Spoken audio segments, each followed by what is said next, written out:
सोने से पहले किस थॉट के साथ सोया जाए? दिन भर में बहुत सारी टेंशन इंसान के दिमाग में होती है, जरूरी नहीं है हर टेंशन सॉल्व होके ही सोया जाए।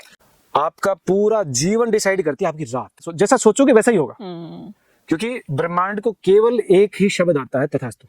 अच्छी थॉट के साथ, अच्छे विचार के साथ सोए, और जो चाहिए वो मिल चुका है ऐसा मान लीजिए। मैं कई बार सोचता हूँ कि मनुष्य को सबसे ज्यादा बुद्धिजीवी कहते हैं, मैं कहता हूँ सबसे ज्यादा मंदबुद्धि है। कुछ ऐसे लोग होते हैं जिनको हम कहते हैं कि डिप्रेशन में हैं या बहुत ज्यादा स्ट्रेस एंजाइटी में हैं। इस मोड में वो चले जाते हैं कि मुझे ना कोई दवाई लेनी है, मुझे ना कोई ट्रीटमेंट कराना है, मुझे कुछ नहीं करना। एंजाइटी, डिप्रेशन, मतलब एक तरफ से देखे तो कोई बीमारी नहीं, लेकिन दूसरे पहलू से देखे तो इससे गंदी कोई बीमारी नहीं। बिल्कुल। कि आप बॉडी डिटॉक्स पे कार्य करते हैं, कई तरह के मेथड्स आप इनको इसमें इस्तेमाल करते हैं।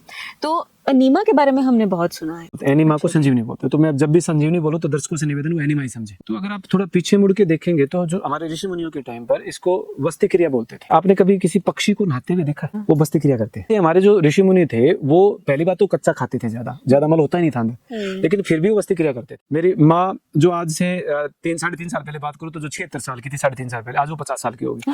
जब 3.5 साल पहले मैं ध्यान पे बैठा था, अचानक से मन में एक प्रश्न आया कि हमारे ऋषि मुनियों की उम्र इतनी लंबी कैसे होती थी? क्या उनका हाड़ मास अलग था, हमारा अलग बनाया भगवान ने? तो जवाब मिला नहीं। वो लोग उपवास पे खूब जोर देते थे, हम लोगों ने उपवास का उपवास बना दिया। वो बोलते हैं कि आपकी गट में छोटे छोटे छेद होते हैं जो आपके हर ऑर्गन को रिप्रेजेंट कर रहे हैं। पूरा जीवन लगा करके आपको प्लेट में परोस को दे दिया कि भाई ये है, फिर भी हम उसको यूज नहीं करें तो हमसे बड़ा मूर्ख और कौन होगा भाई? बीमारी कौन कौन सी ठीक होती है? तो एडी से लेकर के चोटी तक, सिर के दर्द से लेकर के कैंसर तक, तो दोनों एक साथ बने हैं। तो इस यहाँ पे मैं कह सकता हूँ कि जुड़वा है, सेकंड नहीं कह सकते हम गट को, तो दोनों जुड़वा है। स्वामी जी बहुत बड़ी बात आपने कही है। जो गेहूं है वो हमारे हर घर में इस्तेमाल होता है और भर भर के इस्तेमाल, इसीलिए तो हर घर में कैंसर के मरीज मिलेंगे। मैं भी नहीं सोचता था पहले, 3.5 साल पहले तक मैं भी खूब खाता था जी। लेकिन अब समझ में आया कि गेहूं तो आया है, कल का अनाज है, हमारा तो है ही नहीं अनाज। दुकानदार लिफाफे बनाता था, गेहूं के आटे के लिए ही बना के चिपकाता था। हम लोग पतंग बना के उड़ाते थे, गेहूं के आटे के लिए ही उड़ाते थे। तो अब हमें क्या लग रहा है कि जो बाहर इतना चिपक रहा था, अंदर मलाई बनाएगा, अंदर कौन सा चिकनाट पैदा करेगा, वो अंदर भी चिपका हुआ है। मुझे 3.5 सालों के लगे हुए, मेरी गट आज तक क्लीन नहीं हुई है। हमारा अनाज है ही नहीं, हमने तो ज्वार, बाजरा, चना यही खाया सदा से, हिमाचल में मक्की खाई है सदा से। तो इसीलिए आप गट को ठीक रखें, और इसका मैं प्रमाण दे सकता हूँ कि ये और ये कैसे जुड़े हुए।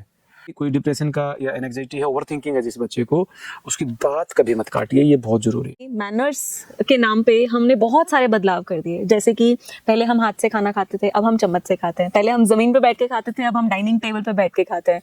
माँ बाप के पैर छूते थे पहले, अभी सिर्फ गुड मॉर्निंग बोलते हैं। का हमारे ब्रेन, माइंड पे, हमारी बॉडी पे भी कुछ इफेक्ट पड़ रहा है, इम्पैक्ट पड़ रहा है, पॉजिटिव या नेगेटिव? बदलाव के नाम पर विनाश होने लगा। और हाथ से खाने के क्या बेनिफिट्स हैं? तो ये मैंने हाथ ऐसे पकड़ा, अब मेरी इस नाड़ी के नीचे वायु है, बात पर करती, इसके नीचे पित्त और इसके नीचे कफ, क्योंकि इसके आगे सेंसर जो लगाया भगवान ने वो बात का लगाया, ये कफ को पकड़ ही नहीं सकती। तो जैसे ये सेंसर उसको टच करेंगे, आपके ब्रेन में मैसेज आएगा किस टाइप का खाना है। तो आप जिस भी तरीके से चम्मच से खा रहे हैं, चाहे उखड़ू बैठ के खा रहे हैं, चाहे कुर्सी पे, पर भोजन के टाइम पर भोजन करें। एक तो अब तक आपने जीवन में क्या सीखा, क्या लेसन आपको मिला? अपना जो समय है वो सूर्यास्त से के बाद का और सूर्योदय के पहले का, सूर्योदय के बाद और सूर्यास्त से पहले का समय परोपकार का है।